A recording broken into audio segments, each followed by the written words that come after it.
Je sais que un certain nombre d'extrémistes de tous bords vont m'insulter, vont me traiter de tous les noms d'oiseaux, mais c'est pas grave, j'ai l'habitude. En fait,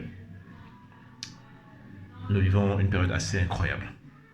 C'est-à-dire que beaucoup de gens sont là, qui disent ah, j'aime le Cameroun. Mais ils n'aiment pas tant le Cameroun que ça, parce que on ne peut pas prétendre aimer le Cameroun sans aimer son voisin.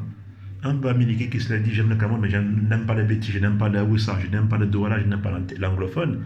Il n'est pas patriote. En tout cas, c'est peut-être un patriote Bamileke, mais c'est certainement pas un patriote camerounais. Un type Boulou et Don qui dit ah, moi je suis un patriote, mais à bas des Bamileke, il n'est pas patriote camerounais, il est patriote Betty, Boulou, patriote Douala, patriote tout ce qu'on veut, mais il n'est pas patriote camerounais. Ce qu'il faudrait, c'est que, au lieu de brailler, parce que c'est vrai, nous passons notre temps à brailler, et une fois qu'on a fini de brailler, qu'est-ce qui se passe? Un mois plus tard, lorsqu'on se réveille, les rues de Yaoundé, de Douala, des boulevards, des machins sont toujours aussi crades, sales, sales, sales. Donc, critiquer, c'est bien, mais il faut proposer des solutions aux problèmes. Parce que n'importe qui peut critiquer, même n'importe qui peut constater. N'importe qui peut constater qu'il y a du soleil dehors, mais est-ce que tout le monde, ceux qui constatent qu'il y a du soleil dehors, sont-ils tous capables d'expliquer le phénomène chimique qui amène au soleil? Je n'en suis pas sûr. Donc c'est bien d'aboyer comme des putois, mais il faut arrêter. Il faut agir positivement pour le Cameroun. Parce que là, ce qu'on développe, c'est la haine des uns, des autres. Mais on n'avance pas. Ouvrez votre cœur, asseyez-vous. Nous avons 10 régions au Cameroun.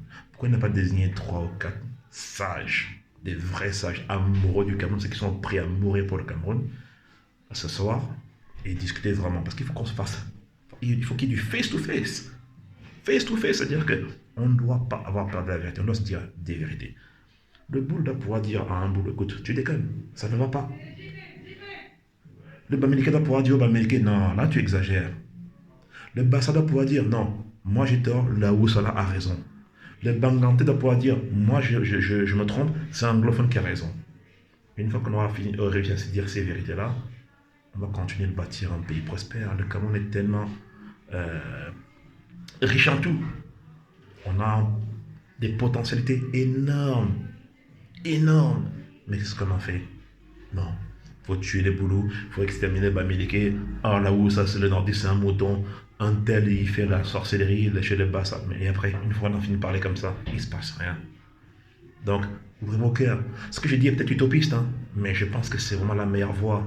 Ouvrez vos cœurs. Soyons artisans de la paix, non artisans de la guerre. Il y en a qui pensent que il faut parfois passer par une guerre pour avoir la paix. Mais on sera, encore une fois, on sera tous perdants. On sera tous perdants. Il est mieux de s'asseoir et se dire des vérités. Je sais que parfois on dit que la vérité n'est pas toujours bonne à dire, mais non, au contraire, il faut l'accepter quelle qu'elle soit. Ce n'est que comme ça qu'on peut avancer. Si on se ment en nous-mêmes, on n'avancera jamais. Il y a des pays comme le Koweït, comme Taïwan, dans les années 60. Je me demande même si c'était au même niveau que le Cameroun. Mais regardez comment ils avancent. Moi, je ne suis pas tellement pour les buildings et compagnie, non. Mais un minimum de l'eau potable, de l'énergie, les gens qui puissent manger à l'aise. On a quand même la nourriture au Cameroun. Il y en a qui me disent qu'ils ne mangent pas à leur faim. Ce n'est pas normal. Bien sûr qu'il y a des feignants. Bien sûr. Il n'y a pas de souci. Mais il faut combattre tout ça, justement. Le Cameroun, c'est, comme beaucoup de pays d'Afrique francophone, un pays où le plus gros employeur est l'État. Ça ne peut pas marcher. Il faut des initiatives privées. Ça ne peut pas marcher. J'essaie, on me dit, mais quand j'essaie d'ouvrir une petite boîte, il y a la corruption, du coup, je ne peux même pas ouvrir ma boîte, parce que avant que ma boîte soit debout, bah, j'ai déjà payé je ne sais pas combien de millions, finalement, je n'ai plus rien pour faire développer ma boîte. Il faut lutter contre tout ça. Voilà pourquoi les sages de toutes les régions doivent pouvoir s'asseoir et parler. Sinon, on est mort. Sinon, on est mort. Sinon, on est mort. Parce que dans le Cameroun, surtout ceux qui braillent matin, midi, soir, je suis Camerounais, j'aime le Cameroun, vous êtes des nuls en fait. Vous êtes des nuls, vous n'aimez pas le Cameroun. Vous ne vous aimez même pas d'ailleurs. Vous ne vous aimez même pas. Parce que vous braillez tout le temps, j'aime le Cameroun, mais vous faites rien pour vous-même. Commencez par faire quelque chose pour vous-même, chacun de son côté, et vous verrez que on va mutualiser nos forces, et on va devenir quelqu'un, comme dirait l'autre. On va devenir quelqu'un. Pour l'instant, on n'est personne. On est un pays où tout le monde rigole de nous. Tout le monde rigole de nous. On est incapable d'organiser la Coupe d'Afrique des Nations. Jusque quand le petit Gabon, entre parenthèses, un mot petit, 2013-2015, ils ont vaillamment organisé 2 CAN. sont très bien passés. Certes, ils n'ont pas gagné, mais bon, voilà. Mais les grands Cameroun n'arrivent pas à organiser une CAN pour se poser des questions.